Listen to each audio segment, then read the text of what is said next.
The following podcast is brought to you by the Crime Prevention 101 Safety Store, your one-stop shop for personal safety.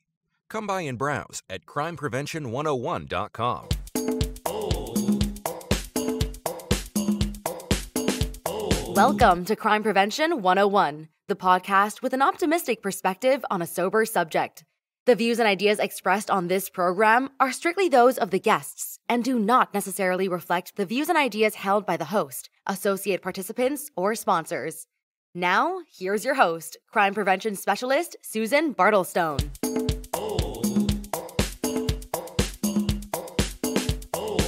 Welcome to Crime Prevention 101, the podcast.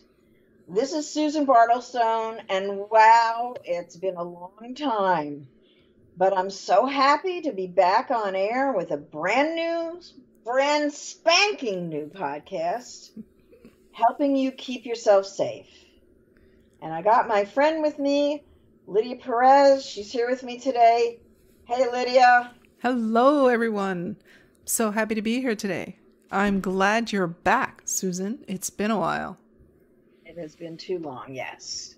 Now, Lydia, we've got a very special show today to kind of inaugurate us. The following is an interview that I did some years ago on my former radio show, Crime Prevention 101, the radio show, as opposed to Crime Prevention 101, the podcast, and that could be confusing. I did this wonderful radio show on the Voice America Talk Network. This was an interview that I did on that show, but it is so current, it is so relevant that I felt we have to play it again for people. This is a case about domestic violence, and since this is Domestic Violence Awareness Month, I thought it would be particularly valuable to air it this month. This is about a woman who is still making headlines after 29 years, and her name is Lorena Bobbitt. She survived a horrendous media circus in her private life, but she went on to thrive afterwards. Good topic for Domestic Violence Awareness Month, right? Right, 100%, yeah. Yeah. And be sure to stay tuned at the end for my safety tips on domestic violence. I've got some important resources for you if you're in a similar situation or you know someone who is. Now, Lydia, this case happened in 1993, and the trial, I think, was in 94. You remember this case? Actually, I do. It was very sensationalized, and I remember the media constantly focusing on the fact that Lorena had demasculated her husband. So it was quite prevalent at the time. Yeah, this was a real media circus, and this was a little bit before the O.J. Simpson trial. There was media coverage, but this is the woman who cut off her husband's penis, and she threw it out at the car window, and it was reattached. The police found it. Doctors reattached it, and it worked. And I remember at the time, everybody I know, and I'm a little older than you, so I remember at the time, me and my friends, we thought she was a monster. But after the trial, we realized that this was a classic case of domestic violence and abuse where somebody snaps. So stay tuned.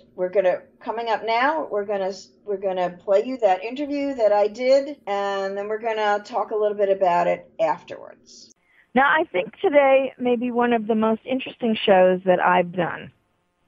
Back in June 1993, 16 years ago, headlines all over the world were focused on pretty much one thing: the seemingly unbelievable story of a woman who had cut off her husband's penis and thrown it out the window of her car into a field beside the highway, only to have it found by the police and reattached by the doctors. When I heard this story, I, like most people that I knew, was absolutely stunned by this unbelievable act. And I immediately wanted to know what had led this very shy, frail-looking woman to do what she did. Lorena Bobbitt is the woman I'm talking about. She was in her early 20s at the time, and she said that she had been the victim of domestic violence for years in her marriage. And that night, her husband, John Wayne Bobbitt, had come home drunk and raped her. And that was the final straw for her.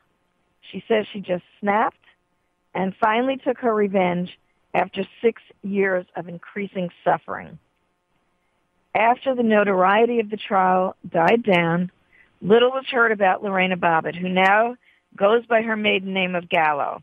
And that is until 2008, when she sat down before TV cameras to face her ex-husband for the first time since the trial had ended all those years. And it was the first time that she had had any contact with him at all. So in the first segment of the show, I talked to Lorena about what happened in her marriage that caused her to get to that point. Then we go on and we talk about the trial and what she remembers about what she did. Then in the second segment and the third segment of the show, we'll be talking about her life since the trial, and it does have a happy ending. We're going to talk about her dramatic reunion in front of those TV cameras with John Wayne Bobbitt after 15 years, and about why she's going public now after all these years of silence. And be sure and stay tuned because I've got some tips that you're going to want to hear at the end of the show. Now, if domestic violence has touched your life, or you simply are just curious about this case, I think you're going to find this a particularly interesting show. And please, if you know someone who might like to hear the show who isn't listening right now, why not send out a text message about us? Send out an IM or a tweet if you're on Twitter so that they can join us too. Now, this interview is pre-recorded, so let's go to the tape. Welcome, Lorena. It is such a pleasure to be talking with you today. Most of us know, most of my listening audience knows what happened on that infamous night. But for the few people that might have been living in a cave for the past 16 years, we're gonna talk about who you were then, what happened, and who you are now. So let's go into a little bit of the background and help me understand this. Now, you were married to John Wayne Bobbitt for 6 years. Is that correct? Yes, that's correct. And what was your marriage like up to that point of the incident? Well, it was, we were young, first of all, I wanted to tell you that. And we definitely, with my background, obviously, my parents being married and everything, so I thought that, my marriage was going to be the same, and basically I loved being married, and I was in love with John, and we ended up, dating for only 6 months, and then we got married. Mm-hmm. And I didn't see any signs of abusive when, during this time of marriage. Obviously, he was a Marine, but I didn't really have, spent enough of time with him to see, the red flags of, violence, so to speak. And so basically we got married, and right after we got married, he basically was a totally different person, and he changed, and he started abusing me physically, emotionally, psychologically. So everything changed completely. Like I said, it was a totally different person. I did not know him or who he was at this point when I married him, when we were living together. How long did you live together before you got married? We didn't live together before we got married. We just, got into the marriage, and then, we find ourselves living together, and, it's just basically, the person when you are basically, with the person in the same household. How soon into the marriage did the abuse start? Was it almost instant? No, it wasn't that instant. I mean, it was basically maybe like a couple of months, 3 months from the time that we got married. And, everything, we have arguments, like why we spend the bills that way or something. Something that a young couple will have, not a big deal. To me, was an argument, but then he turned violent, and he started to physical abusing me, hitting me in my, shoulders, or shoving me, and I had bruises in my back, pulling of the hair. And so many occasions I called the police, and, they just didn't want to deal with it. The police the authorities were frustrated because obviously that's what happened. I mean, when a woman gets upset and it's a domestic violence, they just don't want to deal with it because, in so many cases, the woman would not press charges, and that's exactly what happened to me. I didn't press charges because I thought, I love this man, so why would I send him in jail, or why would I, he has to go through this? Most of the times I felt guilty myself, and I took the blame on myself. So, and that's what happened. I mean, that's something that, it wasn't, out in the public before. Before it was like a taboo, nobody wants to talk about domestic violence.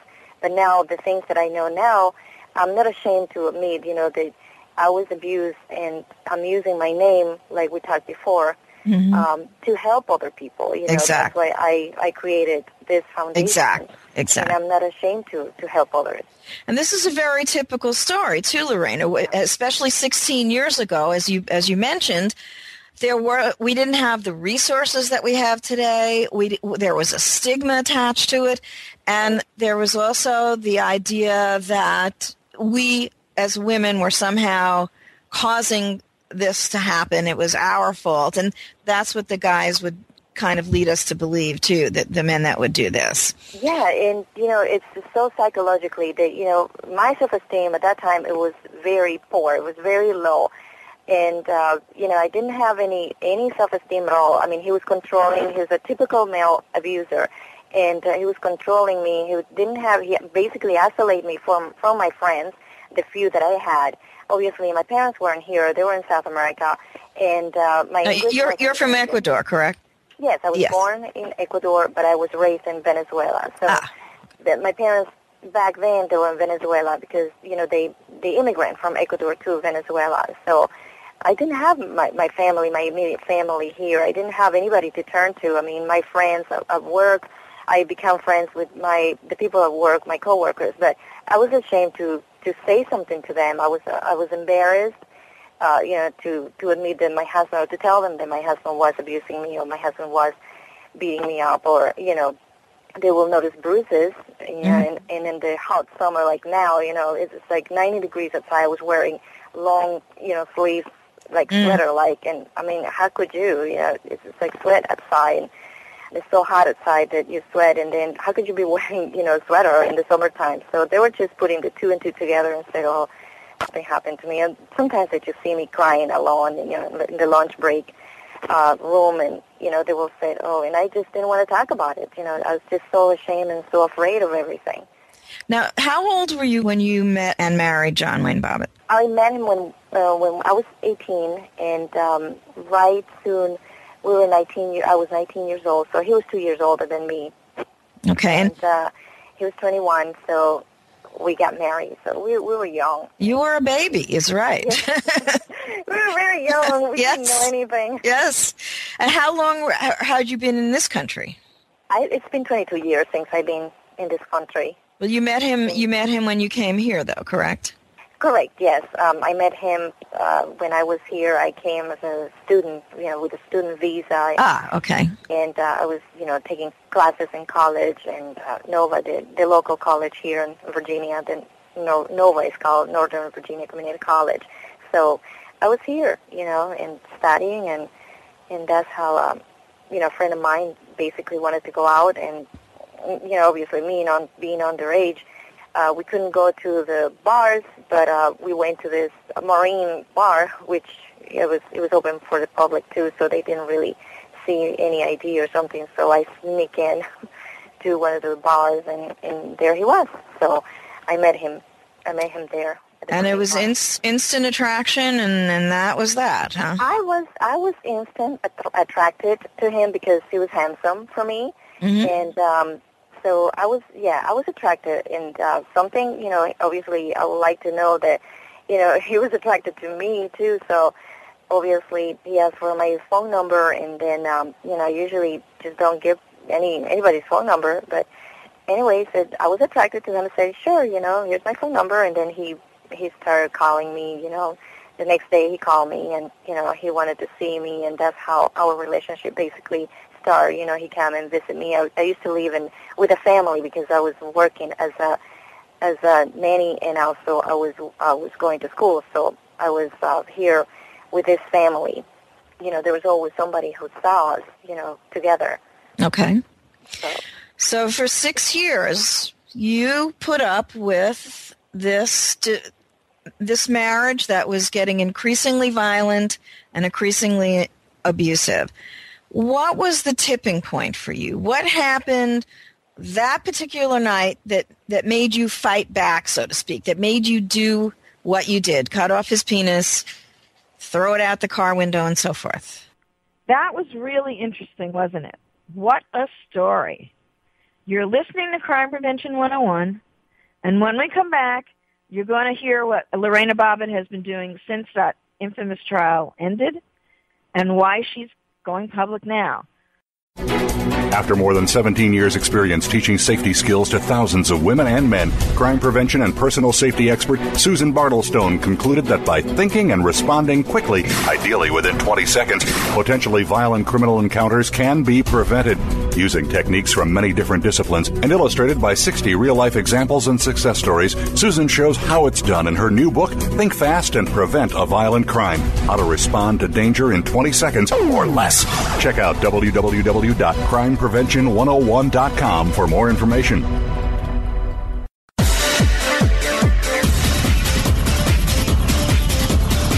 You're listening to Crime Prevention 101 with Susan Bartelstone. Susan would like to remind you that no absolutes exist in a crime scenario, and no advice can possibly address every variable. Each situation should be evaluated individually and responded to in a way you instinctively judge best. It's Susan's aim on this show to provide you with the information and options that will help you make that instinctive assessment quickly and safely. And if you're already a survivor of the kind of crime we're talking about on the show today, or any other crime for that matter, please remember that there are no right or wrong responses in a criminal encounter, and nothing that happened to you was your fault. Even if you think you used bad judgment in a situation and left yourself vulnerable, that's never an excuse for a crime or for violence. So please, call yourself a survivor, not a victim, and understand that with time, distance, and the proper professional help, you can put what happened into perspective and get on with your life. Now, back to Crime Prevention 101. Now, back to my previously taped interview with Lorena Bobbitt. Before the break, I had asked her to tell me what happened that fateful night. Well, at first, it's kind of a bizarre story because that, to me, in my mind, that never happened. But obviously, it did happen because the factual things was that him and I were together and we were there. But in my personal mind, that I never, remember any of that event. So basically, it was a series of going through a tunnel and through a passage, and it was flashes of him being abusive to me, and that's the only thing that I remember because.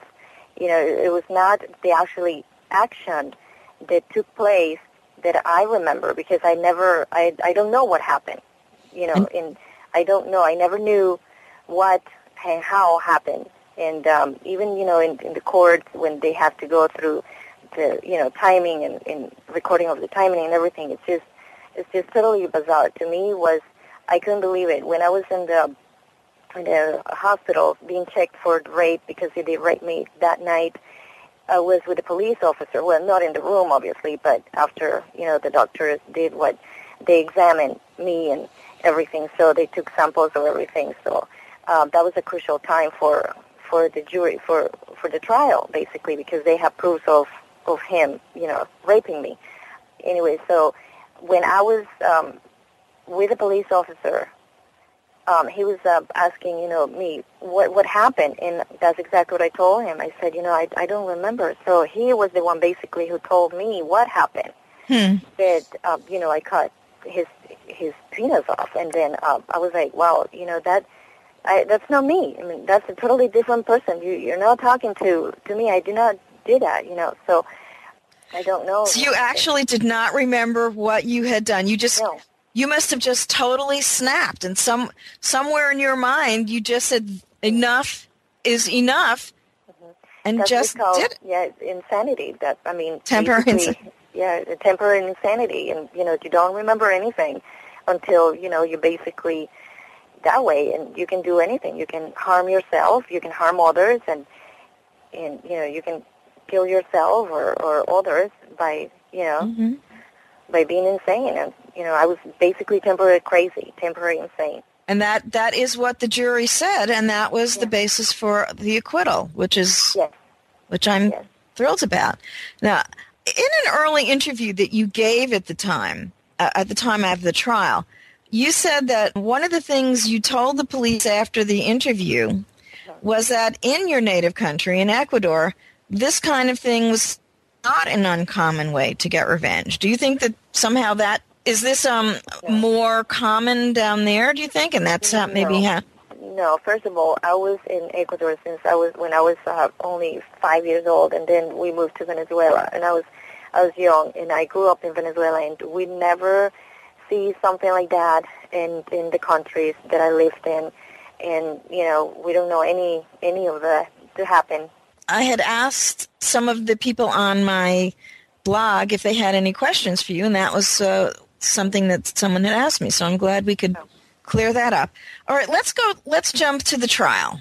I can't imagine what it was like being in that situation with the whole world looking at you. Tell me a little bit about what that was like for you. Oh my God, it was very stressful and experience. I mean, I can't even find words for that.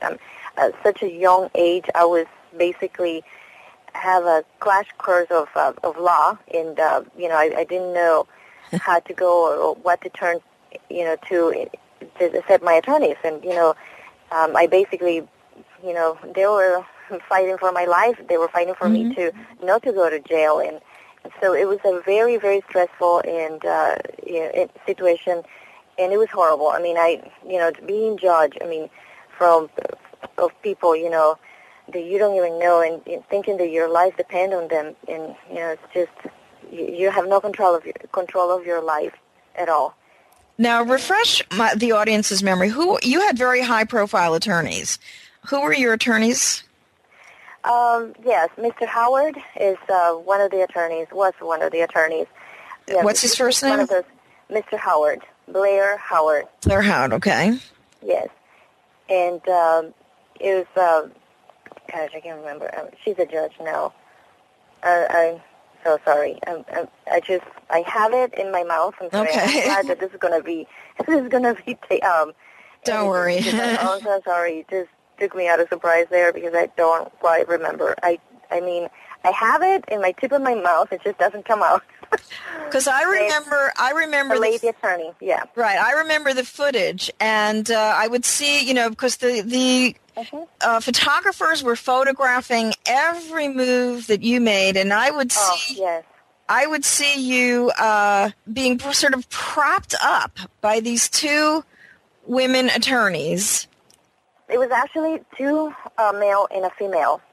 Yes, so I remember. It's hard to remember the names of the attorneys. Because it was 16. It was 16 years ago. Yeah, James Lowe is the second one. It's coming. Blair Howard was James Lowe, and you know what? I think his unfortunately he passed. James Lowe.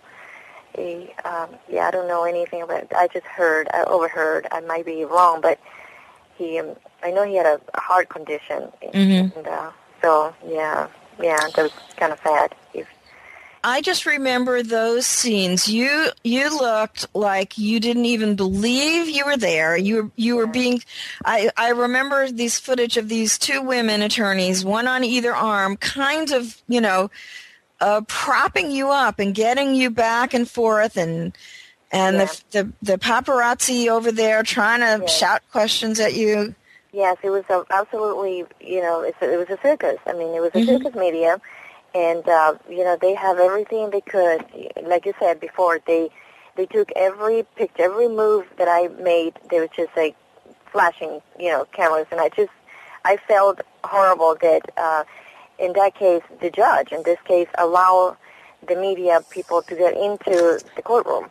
So I was very uncomfortable. I don't think it was necessary. It was very uncomfortable situation. And this was one of the early cases where you had this kind of big media hoopla. You were one of the first to actually start this whole thing. I've never seen something like this. I've never, like I said, I've never seen anything like this. And actually, people follow me, and running.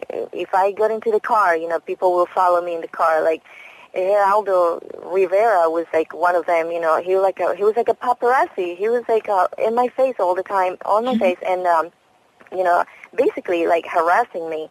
And he would run red lights, to get a shot of me or to get pictures with me and my attorneys, or what kind of face I made, and somebody might shout something, and then they will see my face, my facial expressions, and then snap that picture and then put it in a newspaper or any other newspaper or magazine. So they were just waiting for the time just to get me, and to me that was very, very uncomfortable, and I could not believe how I felt, and it's hard for me to describe it because I try to relieve moments, and obviously all it does make me is it upset me. but it was the first experience. It was experience. And I didn't know what to do. I didn't know how to act. I'm sure you were completely unprepared for anything like this. Totally unprepared. I mean, you just don't know what to do, and you're completely unprepared. You don't know what's going on, and who's gonna, do this or who's gonna do that or anything, or what they're gonna say about you, because they don't know the facts. They don't know what happened. They were never there in the room to see what happened or the past of my history, with my husband. They don't know anything. So, for them to snap a picture and have an opinion of what happened is totally absurd. It's totally ridiculous. I totally agree with you. Now, where was the trial again? It was in Manassas, in Northern Virginia. It's the state of Virginia, Manassas. And that's where you were living at the time? Yes. I am currently still live in the. Are you still there?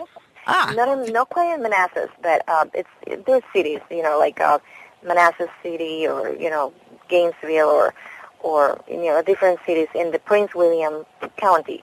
So I live in the Prince William County. And I know that John Wayne Bobbitt moved from there. So he went to Las Vegas. Right. All right, so let's talk now about after the trial. Tell me about your life since the trial ended, because once the notoriety died down, you kind of dropped out of sight.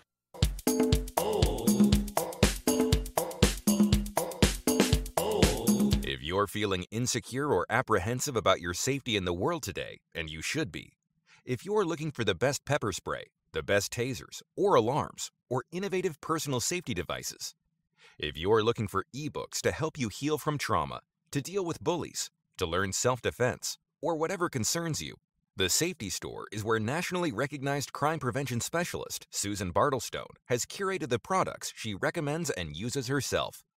Tons of free safety advice is available if you need immediate help. And while you're there, be sure to get your free copy of Susan's guide, Keeping Yourself Safe, All-Time Top Tips.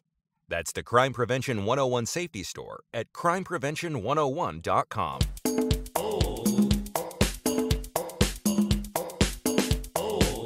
Let's get back to my previously taped interview with Lorena Bobbitt. Before the break, I had just asked Lorena why she dropped out of sight after the trial and what she's been doing since the trial this past 16 years.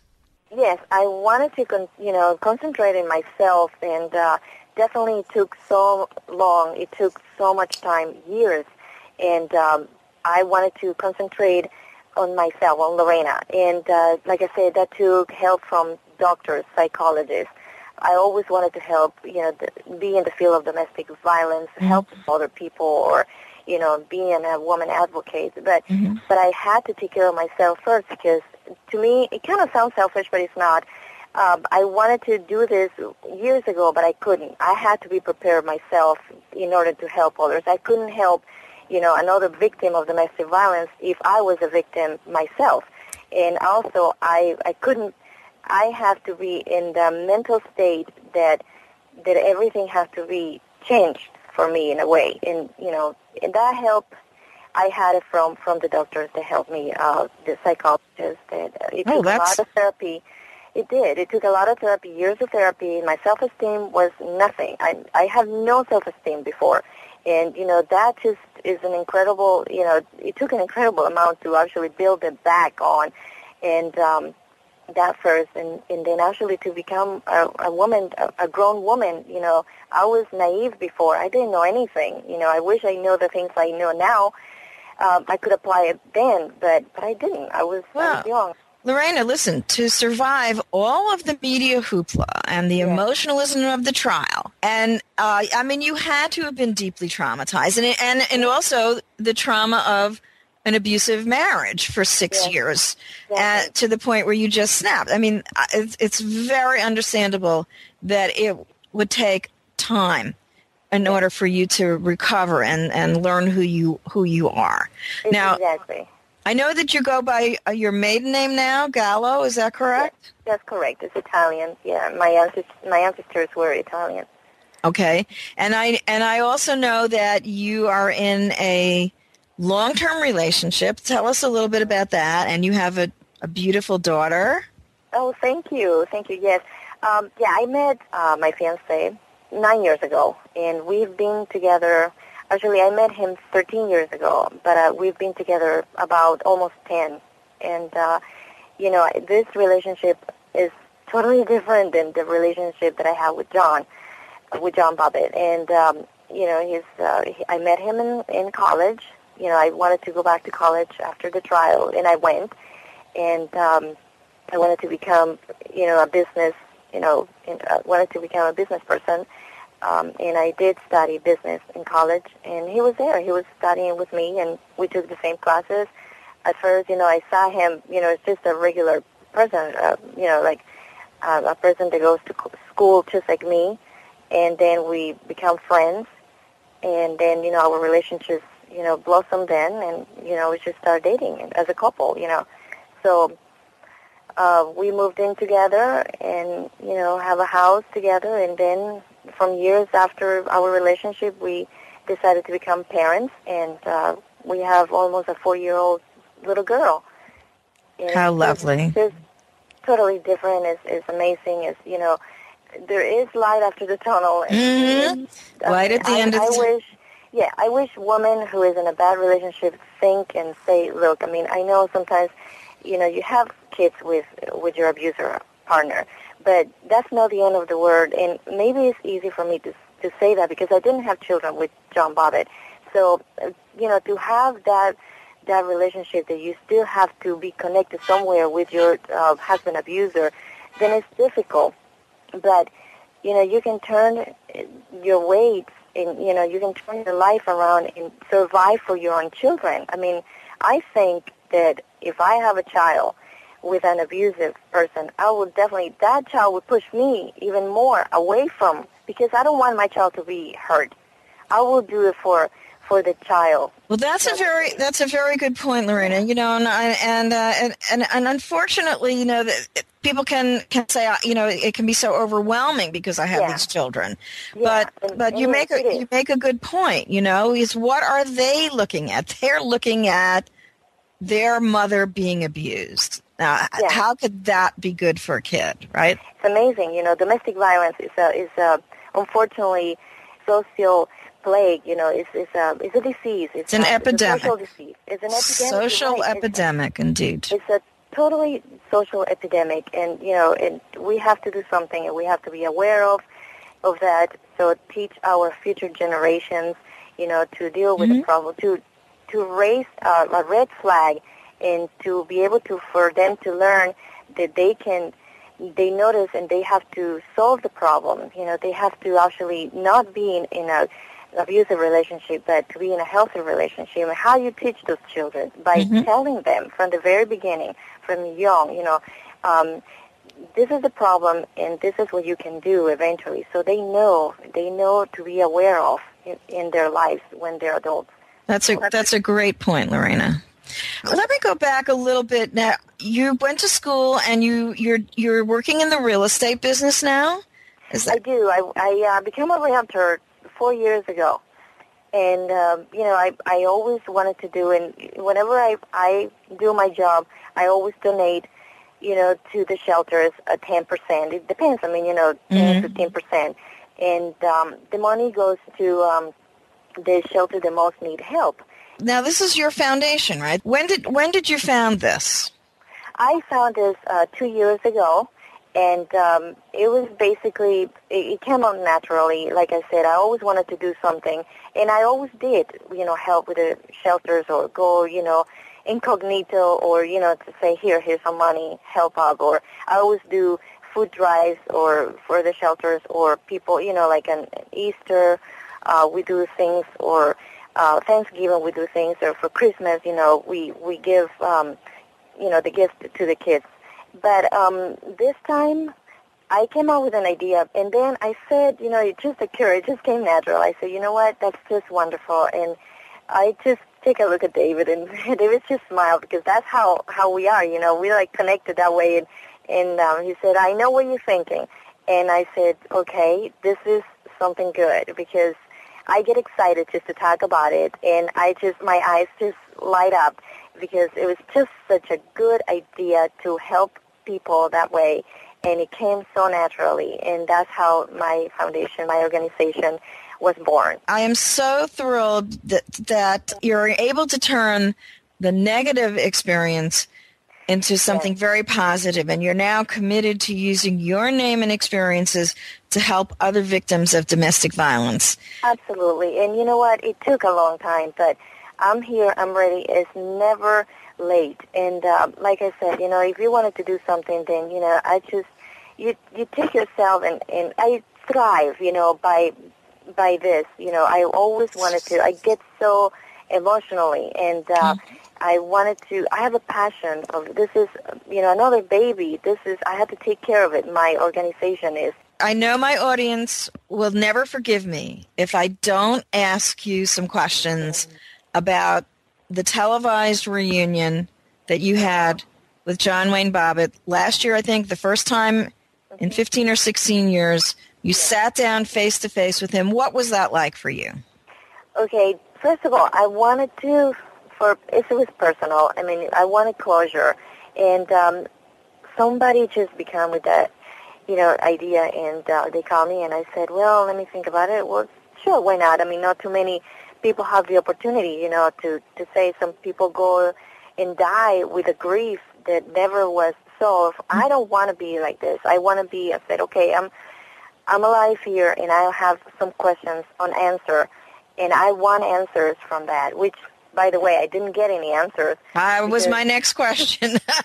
Do you think he understands at all? I don't think he did, or all he did was looking at me, or, I don't know what he was thinking, honestly. That's something that, he's not here. We cannot answer for him, because it's just not fair. But maybe someday he really realized, why he did, and why the things he did to me was wrong. So, Did he ever apologize?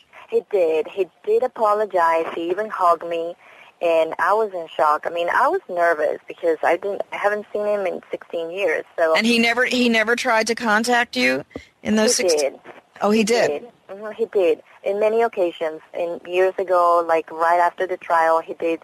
Right after the trial, he started sending me flowers. I don't know, he probably felt guilty, obviously. Mm-hmm. But send me flowers for Valentine's Day, or send me cards, or, that tells me he loves me, stuff like that. And then he disappeared, and then he was busy with his pornography movies and whatever, and then there he comes back again, sending me text messages, because obviously, through my webpage, or anything, it's public, and so he found out and sent me religious messages and stuff, and then I said, what is this about, well, why he sent it? So one of the things that I wanted to actually see him in person was, I wanted to ask him, why he sent me text messages, and why he tried to contact me so much, and, why he tried to, reach out to me or, through the sending me text messages and stuff or leaving me messages on my phone. And I wanted to, and I did ask him that, I said, please stop doing that. And basically he just didn't have any answers. He still, Still no answers. Yes, no answers. Well, and I know that he was involved in a domestic violence. He was arrested for it. I don't know. I think he may have served some jail time. So, well, hopefully now, and hopefully maybe seeing you, and because I know that at the time you stated that you were disappointed that he used his notoriety to make money and to get publicity. Maybe if he sees the work that you're doing, that will sink in a little bit.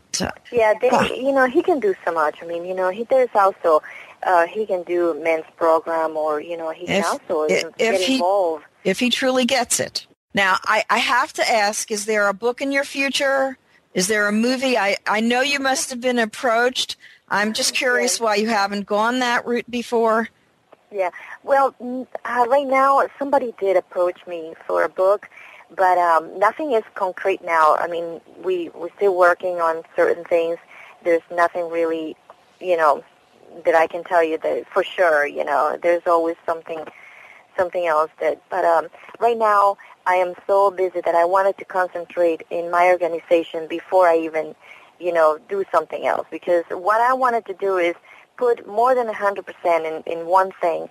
And, because I feel that it's needed, and because I feel that it's my passion, like I said.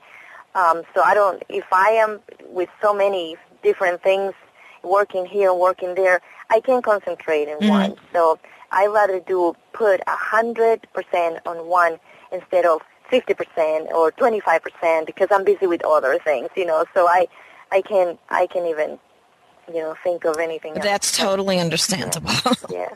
Well, Lorena, thank you so much for talking with me today. This was just a wonderful interview and so much insight into what happened. And again, thank you so very much. Thank you, Susan. Wow. Talk about when love hurts, right? Ouch. Ouch. I really enjoyed doing that interview with Lorena Gallo, her name is now. But she, as she says, she's known by Lorena Bobbitt. She'll always be known by Lorena Bobbitt. So she's not ashamed to keep that name, because she can do good if she's well known. And she's doing well, right? She has a longtime partner. It sounds like they have a great relationship for more than 20 years now, and a lovely daughter. Her daughter would be about 15. What did you think about the interview? Yeah, I agree. I mean, she sounds like she's doing well. She sounded like she stayed true to what it took to rebuild her life after the incident. And to me, she appears content. And I believe with that new foundation that she started, she is trying to help women who are caught in complicated relationships. So she's moved on. Yeah. Yes, absolutely. And I'm going to mention this several times. And when I had done the original interview, her foundation was originally called Lorena's Red Wagon. And now it's changed. It's now LorenaGalloFoundation.org. And it's Gallo, Gallo, LorenaGallo.org. I'm going to mention it. I'm going to post it. You can find it. You can see what you do. See what she's been doing with that foundation. Now, Lydia, I asked her at the end of the interview, is there a book or a movie in her future? And not at that time, but several movies, right, since then. Yeah, apparently several movies have been made since the time of the incident. I recall one called I Was Lorena Bobbitt, starring Danny Montalvo as Lorena herself, and her husband, John Wayne Bobbitt, is portrayed by Luke Humphrey. So Lorena Gallo was the executive producer for the movie, and it purports to be her story. It appeared on Lifetime on, I think it was sometime in May in 2020. Yeah, that's a good point, because by making her executive producer, one would hope that the content is really truthful and to the facts of the case. I have to say I didn't see that. Did you see it? No, unfortunately I did not, but I did hear that it was pretty good. Okay. Yeah.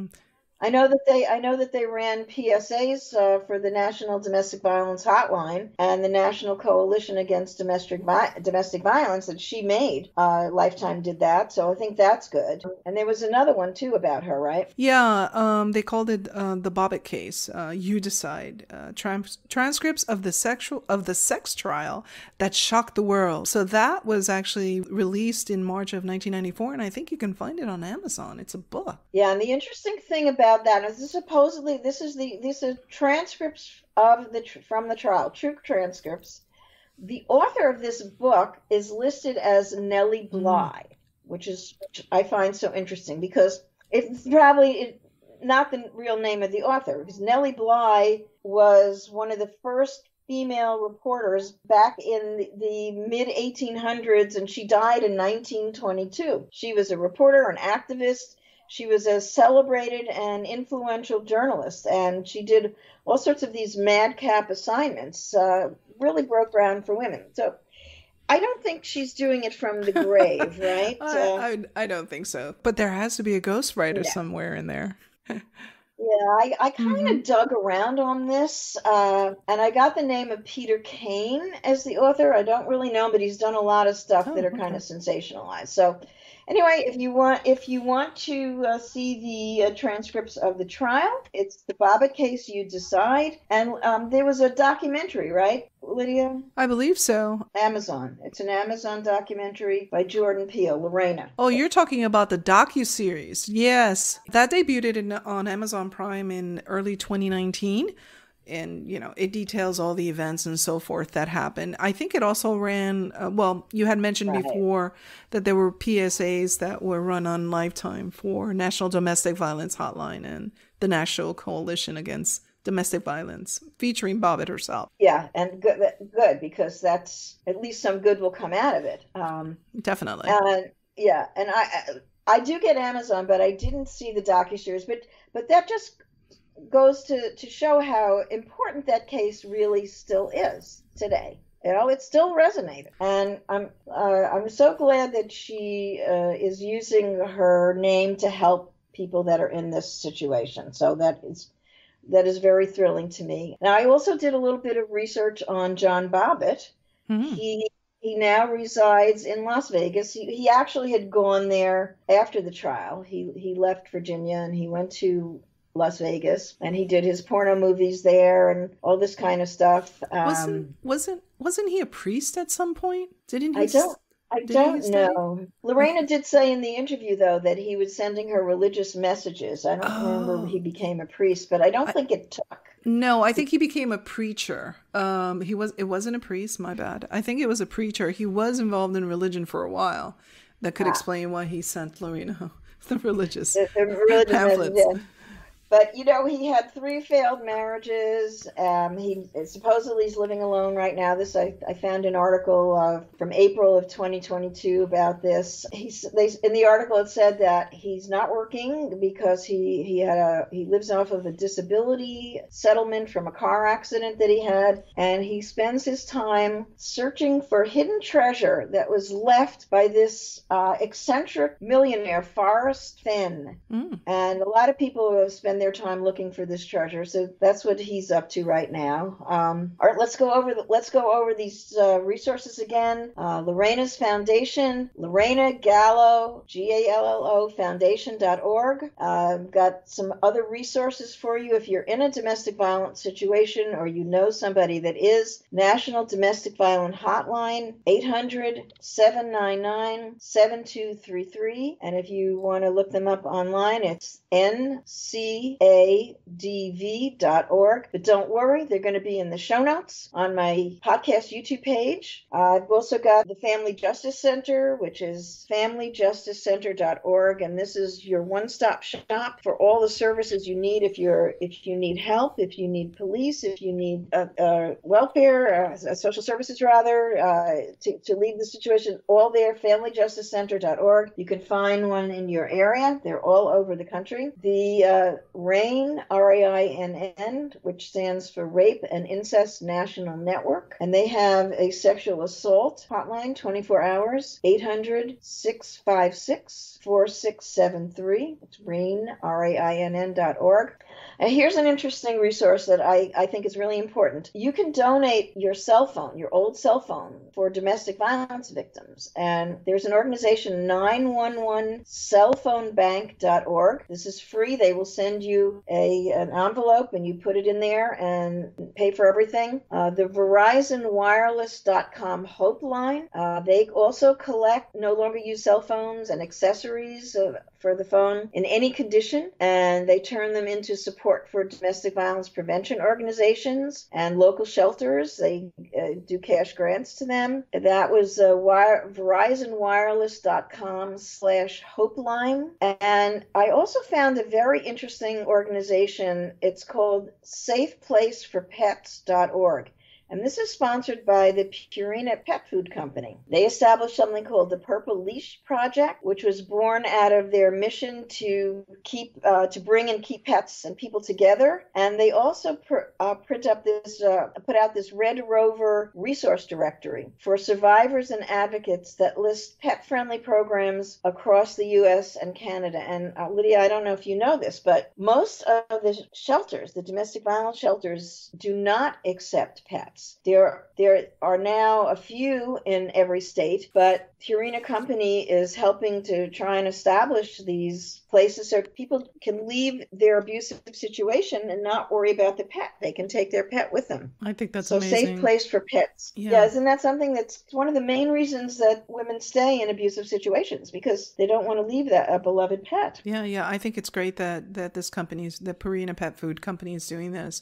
I actually did not have an idea that this was going on. So to find out that we actually have a resource available, I think it's key. Absolutely. I also want to mention that my website, the Crime Prevention 101 Safety Store, crimeprevention101.com, the Safety Store website, if you go to the Safety Tips tab and you scroll down, there's a whole ton of free safety advice there for yours for the download. And on that tab, I've got my Domestic Violence Awareness Month tips to make it meaningful. So please don't hesitate to go there and look around while you're there, because there's many other subjects, and I'm adding content there all the time. I'm writing these tips, I'm writing these ebooks, and they're all there for you.